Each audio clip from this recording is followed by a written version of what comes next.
We all have storms in our lives that cleanse, clear, and convert the aftermath into a rainbow. If you have the right attitude, you can grow and weather the storm. Let's talk about it now over Lunch with Stormy.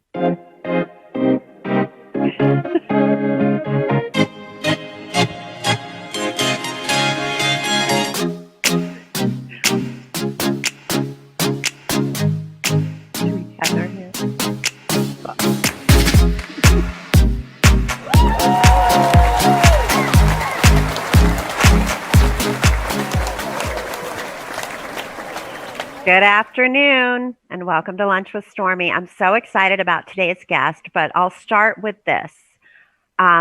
We have both been COVID tested, so while we're not social distancing and we're not in masks, we completely prepared for today. This is Dan Nevins. He's a wonderful friend of mine and found himself in Utah during this time, and we thought we would record live. So I've known Dan for probably 12 years, do you think? And I met him when I was at Overstock.com through the Wounded Warrior Project. Dan is a veteran. He's an award-winning veteran. He can tell you his own story of what brought him here and his injuries and all of the things. But what I can tell you about Dan is he needs a Dos Equis. He's one of the most interesting men in the world. We've traveled to Peru together. We've traveled a few places together, I feel like, but he's climbed Mount Kilimanjaro. He's visited the White House. I think you've golfed with one of the presidents. Is that true? He's doing all kinds of stuff. But without further ado, welcome, Dan Nevins.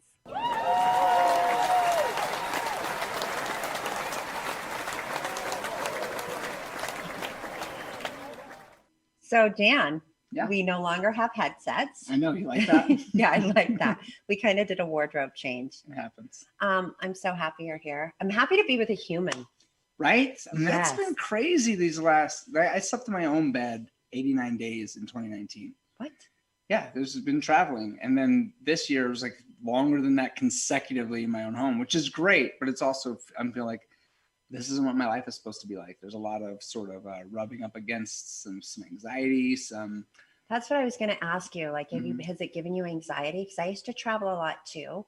Mm-hmm. Not as much as you, but I would have like a part-time apartment in LA or Denver, wherever. Right. So I was only here a portion of the time, but I get anxiety. I've had anxiety from it. I think I've worked through it a little bit.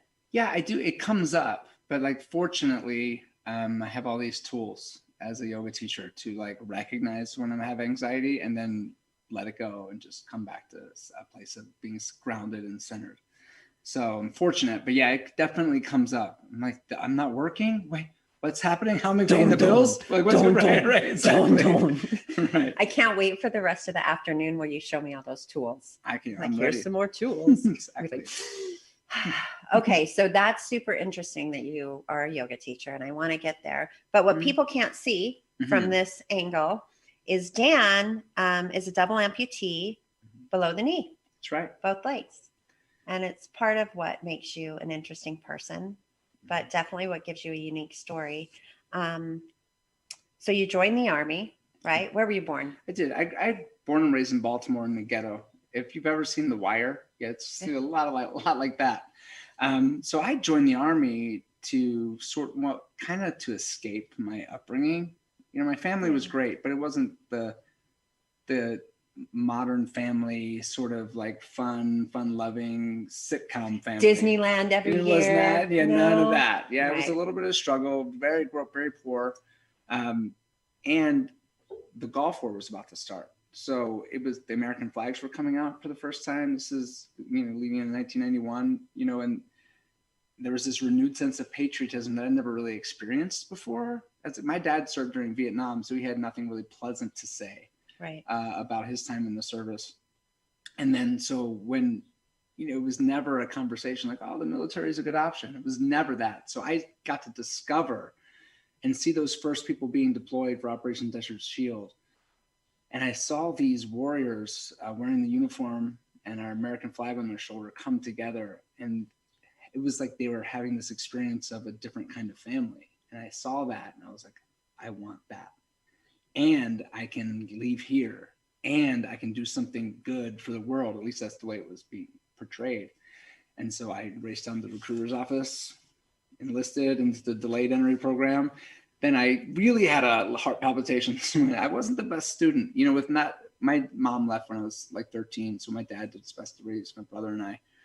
And, I wasn't the best student as a result of that. No one was making me do homework. I did my 11th grade year twice. I was like, I don't know how I made it to my senior year. But when I joined, I thought I was just going to go leave. And then the recruiter was like, no, you have to graduate high school. So in order to graduate high school on time to be able to serve and go fight in the Gulf War, I had to do 3 nights a week of night school and Saturday morning school and all my classes of day school to get enough credits to graduate. You wanted it. I did. It was the first goal I ever had. Oh my gosh. Yeah. And what year was that? 92? 91. 91. And then you didn't go to combat until, and were you a Army or Marine? I was Army. But we'll get to the Marine part of it. There's a Marine tie-in. There's a Marine tie-in there. You have a really good memory. But see, so I'm in the middle of my high school senior year. In February, the war starts, Desert Storm. It was over in March. So by the time I left for basic training in June, the war was over. So I did 8 years peacetime. So 4 years in Germany, 4 years at Fort Bragg, North Carolina. Fort Bragg is the best place in the world to be a soldier, by the way. Worst place in the world to be a single dude. Right? 18 guys to every sort of eligible female in that area. So if there's any single ladies listening, just go to Fort Bragg. Right? I'm listening. Got it. Let's go to Fort Bragg. They all look really good too, physically fit. Hopefully a little older. I mean, right. Yes, you have your pick of the litter if you were to go. But I loved it. But then, nobody joins the Army to get rich. Yeah. And growing up poor, that's all you want to do is make money. And so I got out to go to college, be the first person in my family to graduate college, and stayed in the National Guard that whole time. So I was in the Maryland National Guard for a little bit because I went home after I got off active duty. And then I quickly realized, like, whoa, some of my friends are living in their parents' basements still. This isn't what I need or want. So I packed up everything and moved to California. The best. Yeah, and I went to school out there at Sonoma State University. And that was a whole... You had a daughter, though, at this time? Yeah, I had I had an amazing daughter from a not so amazing marriage while I was in the military. I got married way too young. Don't do it, folks. I was 20. I also did it. I know, right? But you live and learn. So... Well, you get the kid and it's like worth it. It's all supposed to be 100% worth it. So yeah, everything. That's what I found out in my life. All these ups and downs, it's always worth it. I mean, I got sort of fast forward in the story to stay in the National Guard 1 week in a month. 9/11 happens. There's talk of war. We go to war. I'm in the California Guard. I'm like, we're not going to go to war.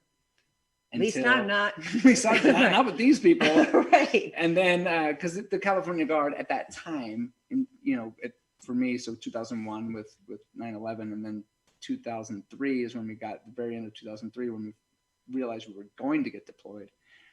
We weren't at a state of readiness that was ready to go fight a war. So it was a huge learning curve to get deployed, which I ultimately did for Operation Iraqi Freedom 2 in the very beginning of 2004.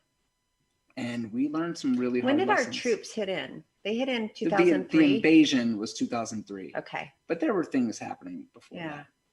But that was, the real war fighters, the highly trained special operations folks were doing those things. My nephew went down and did water. Oh, yeah. Water treatment. Water purification, water treatment is one of the most significant, important roles in the military. People don't think of that. People think they look at the military or people in uniform, they think, oh, they just land and they just fight works. Wars. No, it's a whole systematized. It's like a Sim City. They have to go in and create the city before everything you get there. From infrastructure, roads, drainage, sewer. I mean, it's like we can go anywhere as the most professional, most amazing military in the world and set up real civilization in a matter of days. It's amazing. It is incredible. So you get out there in 2004. Mm-hmm. Learned some really hard lessons. We wound up in a unit called Task Force Tacoma. It was a new creation, and we were reporting to 1st Infantry Division. So these people that I never thought we'd go to war at all. Now here we are fighting this war. We're untrained, unprepared, and we're the ones kicking in doors and chasing down the bad guys. And we lost people. And it was terrifying, right? To know that we weren't as ready as we could have been. But there's something really amazing about goals. You know, I talked about my first goal was to graduate high school, but there's something really amazing about goals. And when the consequence of not meeting your goals, you know, normally it's like, I missed a deadline, asked for an extension, or I don't get that dream thing that I wanted, and there's disappointment. But in this context, the consequence of not meeting your goal, in this case, the goal being at least an efficient combat unit, the consequence is that your best friends die. Right. And then so that amount of that gravity of goals like that is that the human transformation potential in that situation is outstanding. And I watched this group of, you know, I affectionately called the Beverly Hillbillies, because when we rolled into combat, no, like for real, we had old ancient weapons, and like our uniforms didn't match. We had the desert camouflage uniform with the woodland green camouflage vest and like helmet. It didn't look like the most professional army in the world. Our Humvees were still painted green, and we had no roofs or doors, and we had like literal, like from Lowe's plywood as the roof of our Humvee, and sandbags in the floor. And that's We've just come what we a have. long way. Come a long way. People think of the investment in the military. Oh, absolutely. Yeah. And so I watched this group of Beverly Hillbillies become one of the most amazing combat fighting forces that I've ever had the privilege of serving with, let alone having the opportunity to lead. And that was incredible to be a part of. And these men are my best friends in the world. Still today. Yeah. And we don't. Your second best friends. Second best friends in the world. Like, these are my, like, affectionately, like, don't take this the wrong way, my hide the body friends, right? Like, if there's ever a body that needs to be hidden, I call these people, they would show up. They wouldn't ask any questions. They would show up and we'd get it done. And they'd hide the body. And they would hide the body. Exactly. Let's hope everyone in your town is safe after that statement. Right, exactly. I'm really hopeful. I'm really hopeful. Everyone you love is safe. I'm a very well-adjusted human being. Yes, it's just a metaphor. It's a metaphor. Right? Yeah, we all have those. Exactly. Some of us call us get us out of jail friends. Yeah, whatever. But, you know, right? once Exactly. you've served, it's like, it's the hide the body people. They're my buddies.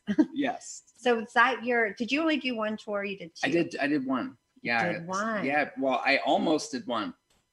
Because it was 9 months into that deployment. It was November 10th, 2004. I always remember. Which is the Marine Corps birthday. That's right. And my dog's birthday. Oh, there you go. Little Tucker. Tucker. Yeah, when they told me his birthday, I was like, oh, that's Dan's alive day. That's a sign. And so I remember that day. I mean, I remember everything about the day. We were doing a 72-hour dismounted counterinsurgent operation, and I was going to be the non-commissioned officer in charge of this dismounted patrol. And it should have been my boss, Sergeant First Class Mike Annalini. It's actually who I wear this bracelet for every day. And you know all about Mike. And he was my platoon sergeant, but he is fighting through a protruding abdominal hernia for months until we found out about it. And we said, Mike, you got to get that fixed. And he got his surgery scheduled for November 10th.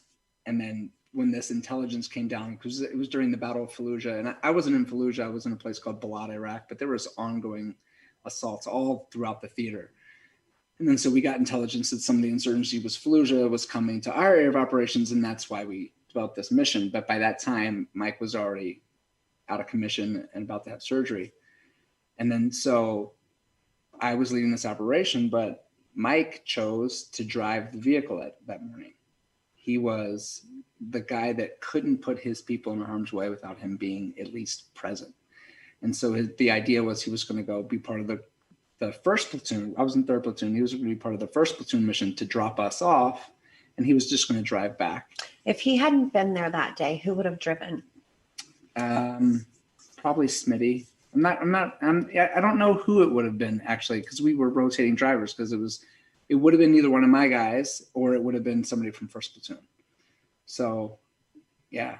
Could have been many. It could have been any number of people who wouldn't be able to go home to their family, their wife, or so crazy children.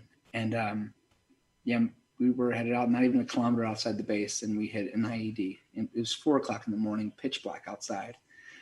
And then I just remember I was in a prayer, like I pray before every mission, my direct relationship to the source, and just my head was bowed in prayer, eyes closed, and boom. The silence was destroyed by the blast that sent my 18,000-pound vehicle about 6 feet in the air in a ball of fire. And then I just remember I might have been knocked out for a couple seconds, but I was laying in the dirt with my legs still caught in the vehicle that was now on fire. And I noticed that Mike had made the ultimate sacrifice. It was painfully obvious. And then I just realized, listening to my team move with tactical proficiency, doing everything they're supposed to do. And then I'm realizing I'm hurt pretty bad, but I didn't really know. The helmet was broken in 2 pieces. And as I'm checking myself out, I just felt the unmistakable arterial blood spurt of my heart, and I knew I was going to die. From where? From my femoral artery was cut in half, here. so it was shrapnel cut straight through my thigh on both sides. Had like an inch of flesh on the top and bottom of my thigh, and my bone holding my leg together. And I just reached and thought I was going to be like MacGyver and like pinch off the artery. Like, I got it. No, it just wasn't like that. Hand me your belt. Right, you're like, I got this. It'll be like, fine. Like some John Wayne movie. It just didn't go down like that. And I just remember kind of giving up, losing what seemed like all of my blood in this miserable place. And then, they say your life flashes before your eyes. That wasn't my experience. I was more like watching a slideshow of things I'd left undone. And I couldn't even name them until the last one I remember. It was I had one daughter at the time, Carissa, and she was 10. But I saw her like vividly, all grown up, dressed in white head to toe, and walking down the aisle without her dad. And I just said, Dan, I'm alive. I have to do something to keep it that way. So that's when I reached in and just pressed against that artery. And you just grabbed the actual artery. Yeah, well, more like that's what I intended to do. It wound up more like take a fist, press it against the part closer to my heart, against the piece of shrapnel that was still stuck in there in my femur, and just pressed in so hard that it would just hopefully slow the bleeding down enough. And then it's like I blinked my eyes and there was Dan Smee, my medic, this hair coming out of his helmet, just lying to me. He said, Sergeant Nevins, you're going to be all right. And then it's like I blinked again. I had a tourniquet on my leg, then an IV. And then I blinked again, and my whole team, like my family, was there putting themselves in harm's way to remove my legs from that vehicle that was still on fire. And then I just remember I was on a stretcher and then in a helicopter, and then straight into surgery in the hospital tent right in a place in Balad.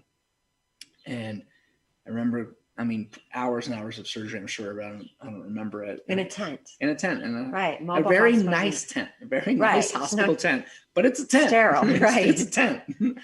And I woke up, and there was this combat nurse's face right in mine. And I'll never know her name, but I'll never forget her face or what she said. She said, Sergeant Nevins, you're a very lucky man. We managed to repair your femoral artery. We had to take your left leg below the knee. We managed to save your right one for now, but you'll probably lose that one too.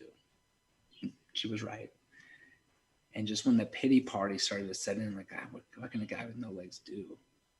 Right? Like, I was a competitive runner. It was like running was what brought my wife and I together. It was like, how was she still going to love me? Like, would she still love me? And my daughter, like, I used to throw her on my shoulders and play hard like dads do with their kids. Like, how was that going to happen? And then it's like I looked to the side, and there was my whole team just waiting for me to wake up. How long was that? Do you know?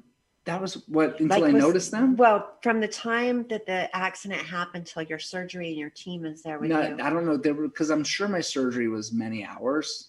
That's dead time to me. But from the time we left the gates on that mission to the time I was back at the hospital was probably 10 minutes. Really? Yeah. Because it was we were less than a kilometer outside the base when I got hit. And then and now I just wake up.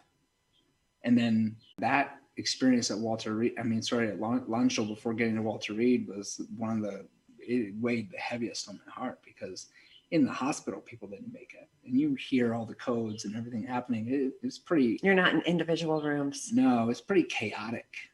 And by the time I got to Walter Reed, I was in an individual room in Walter Reed. Had my welcome to Walter Reed surgery. It was the most